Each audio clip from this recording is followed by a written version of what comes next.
Good morning, everyone. Boker Tov. This year, Passover is on Saturday night, which is a very unusual and rare occurrence, which has special preparation rules because Shabbat is the day that leads into Passover, which means we can't burn the chametz on Shabbat. We have to do it on Friday, and we have to finish eating chametz early on Saturday morning, and so we have to pray earlier and have our chametz meal before the time prescribed. But our rabbis show us that whenever Passover occurs, like this year Saturday night, that's precisely the day that Tisha B'Av, the saddest day in the calendar, will occur as well. And therefore this coming year, Tisha B'Av will be on a Saturday night. And that's why our rabbis say there's an egg on the Seder table, and before we begin the fast of Tisha B'Av, we sit on the floor and eat a hard-boiled egg dipped in ashes, because an egg represents mourning. And the question is, what's the connection between Passover and Tisha B'Av? Furthermore, we find that one of the questions the child asks is, why is it that all of the nights we don't dip even once, and tonight we dip twice? And we never answer that question to the child. What is the answer to the double dipping? And our rabbis explained that the double dipping represents the first two dips in Jewish history. The first one was when the brothers threw Joseph into the pit and then sold him as a slave into Egypt. And then they took his coat of many colors and dipped it in goat's blood and came to their father and said, "Do you recognize this coat?"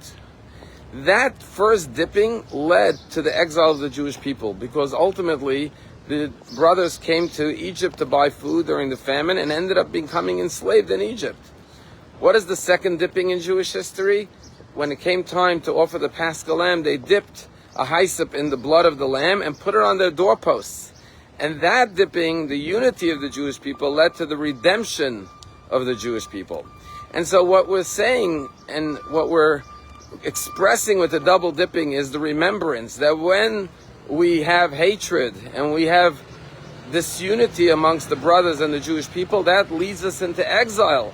When we have unity and brotherhood, that unites us, and that leads to the redemption, just like the second dipping in Egypt of the Paschal lamb and putting it on the doorposts led to the freedom of the Jewish people.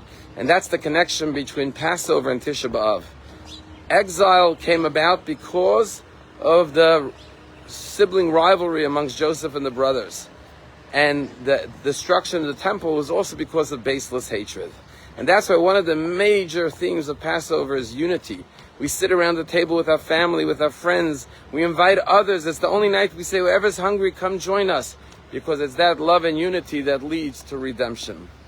This year, the Palm Beach Synagogue purchased 500 pounds of this very special matzah that we're distributing to our members. What is unique about this matzah? Well, the first thing is, this matzah factory is in Netivot, which is 12 miles away from the Gaza border. And all the wheat is cut from the fields in the Gaza envelope. Furthermore, the water that's used is brought from Jerusalem. So that in itself makes it a very special matzah to have at your Seder table. But the story behind this special matzah is very unique, and that's why we ordered 500 pounds for our members. You see, there was a man by the name of Yedidya Harush, and he opened a matzah factory in Netivot and hired 50 employees. He himself lives in Shlomit, one of the communities that was invaded by the terrorists on October 7th. Shlomit is only 6 miles from the Gaza border.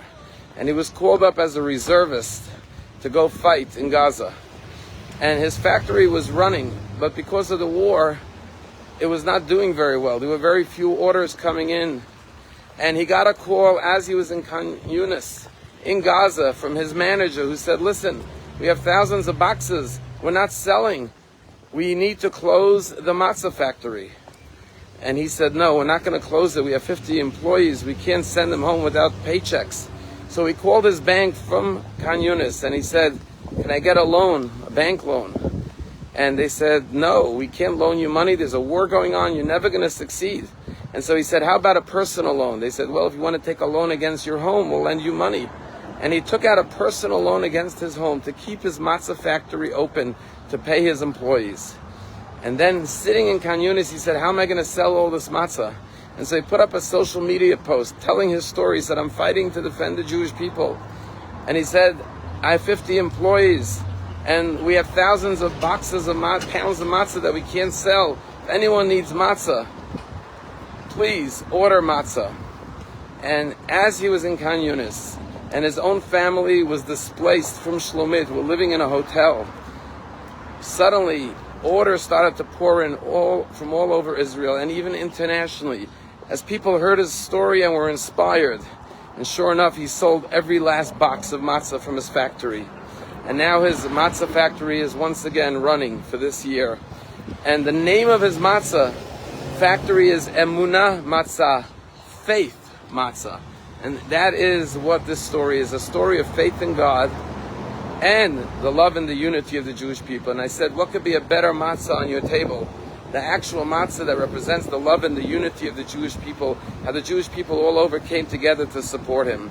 Let us remember that message of Passover, to invite others to our table, to show love and kindness to one another, because what leads to redemption is the unity of the Jewish people. Have a wonderful day.